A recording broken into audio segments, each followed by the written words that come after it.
So, you might be wondering, what happens after you find the lost city of El Dorado and you're stranded with a sack full of gold? 4 years after blowing up during the pandemic, the Netflix series Outer Banks is more popular than ever, making this ride from unknowns to super famous as mind-blowing as any perfect wave for co-stars Rudy Pankow and Chase Stokes. Everything changes, everything, whether it's a relationship with family members, friends prior to it, everybody seems to look at you a little different. So you have this sort of safe house, which is the show. Woogity woogity. Woogity, baby!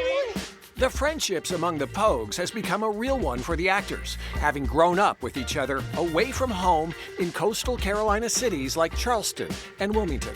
What does it mean for you and your character and everything to actually be on location, shooting on location in such a beautiful part of the country? Yeah, absolutely, honor. And I think it really does play kind of like a third character in it. We are time restricted. We like to shoot during beautiful sunrises and sunsets, so that's a very short window to get a lot of things done. Sometimes the pressure brings out the giggles among cast members. Here's a question from Izzy Kaparik of Washington State University. She wants to know what scene in season 4 so far was the hardest to do without laughing?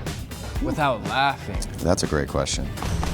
When we go to see Wes Jenrette, there's just something about when you get in a room like that and there's fake smoke pumped into it to give it, the ambiance that it needs, and you look over and everybody is kind of like, what is going on? That scene sends the Pogues on a wild hunt for Blackbeard's treasure, which leads into all kinds of harrowing danger as the second half of season 4 begins. I think, this is a show about resilience, and it's about finding a way. Something about this show that our writers have said since the beginning, the crank only goes one way, and that's forward. And so I think it's another season of a lot of... raising the stakes higher. Yeah, and raising the stakes higher. Yeah, and you can expect that in part 2.